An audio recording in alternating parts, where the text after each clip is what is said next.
I'm in Plymouth, Massachusetts, and that's where the Plymouth Rock is.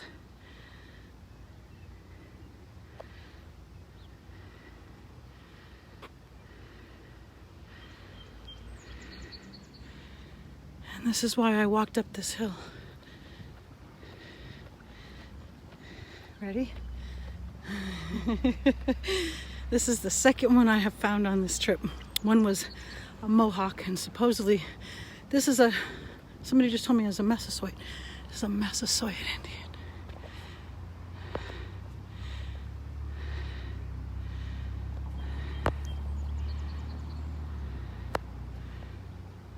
Absolutely magnificent. Magnificent.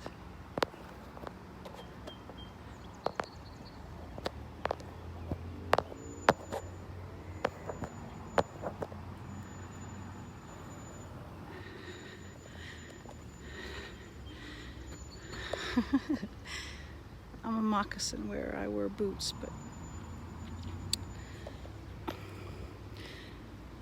Massasoit, great sachem of there's the Wampanoags. Finally, I have seen them mentioned again somewhere on this trip. The Massasoit, great sachem of the Wampanoags, protector and preserver of the pilgrims.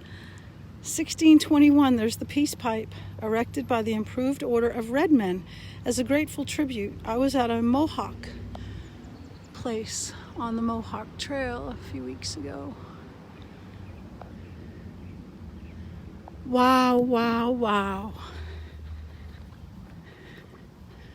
So this is our history, and it's being worn away from us. National Day of Mourning. Since 1970, Native Americans have gathered at noon on Coles Hill in Plymouth to commemorate a National Day of Mourning on the U.S. Thanksgiving holiday. Many Native Americans do not celebrate the arrival of the Pilgrims and other European settlers.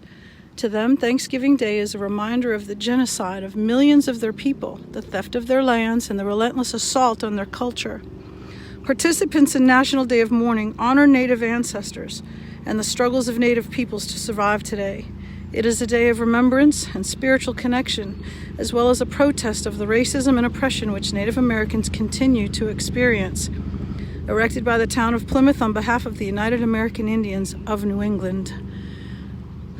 The leaders of the tribes across this nation need to come together for a council. They need to come together for a circle around the fire.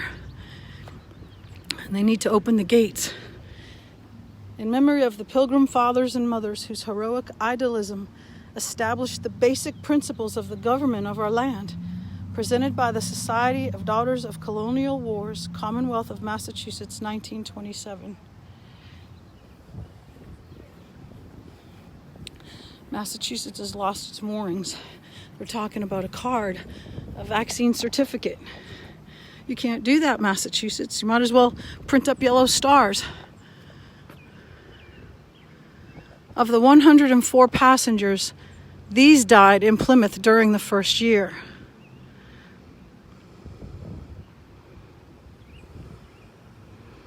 They gave their life. They knew what they were doing coming over here.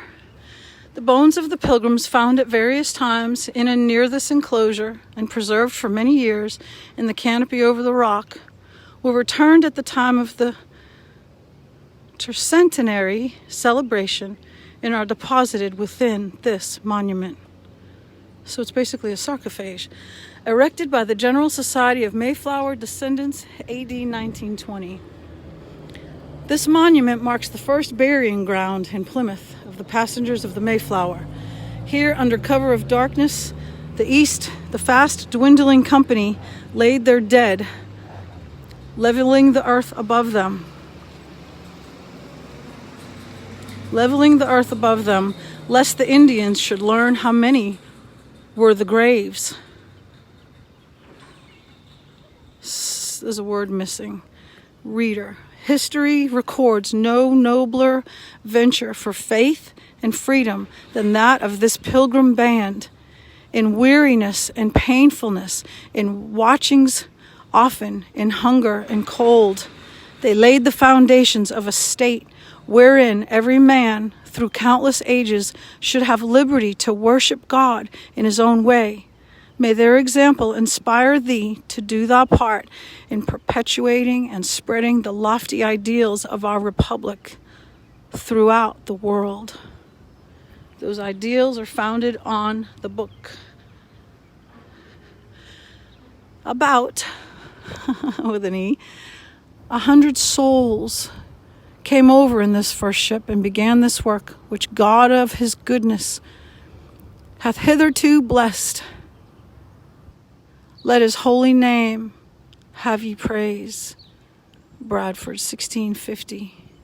I just had a long conversation with a man that I went on that rock jetty. I walked all the way out to the end, and I sat there for a little while, and a man came out, and he had walked, and he does it periodically.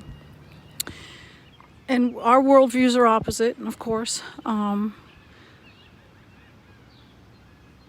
But some of the things that he thought were so twisted as far as the scriptures and stories and people reading extra biblical accounts. We can't do that. These people founded their lives on that book. And that book has all we need. And people need to know what's in the book. This is where it all started. But America's lost its moorings, and she needs to be brought back to harbor. And I'm hoping that what I was perceiving last year was that we are a ship, and we are roped, and we are tied, and the rope's been being let out. And at some point, that ship turned all its engines on, and we've been full throttle down, going away from the harbor that we're supposed to be moored in. This harbor, this place. It's Plymouth Rock down into that pavilion under there. Of course, they got it flipped over. They don't have the real words that were etched on it up. They flipped the rock over like 20 years ago. And I've perceived that when this ship reaches the end of the rope, if it's not been cut, and there is a people that's going to hold the principles, and there is a citizenry that wants to stay free, no matter what that means for us, then that ship is going to hit the end of that rope, and it's going to be a jolt, a hard jolt. And I'm hoping that we get jolted and people turn back and wake up. Because if not, we're barreling towards everything that's written in that book. Everything that's written. And we need to be telling people that we have the answers. And we have the direction. And there are some of us who have been being prepared and trained to help us through this transition, through this season, through this time. And we haven't even seen the shakings yet in the United States. They haven't even begun. Not really. Not the kind of stuff that's going to jolt people. We were kind of slid slowly a little bit into COVID, but this other stuff that's going to happen, my hope is that people wake up. Erected by the National Society of the Colonial Dames of America to commemorate the 300th anniversary of the landing of the Pilgrims. And behind over there is the Mayflower II. It was done in the 1950s, commissioned in the 1950s. A little boat those people came over on to worship God. Some people don't believe that's true, but I'm telling you, you can't be following a man to do what they did. Some people say they were just following William, but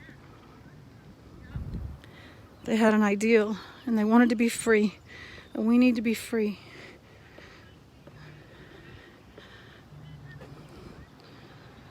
But I'm not sure what it's going to take to get that back. Shalom. Shalom.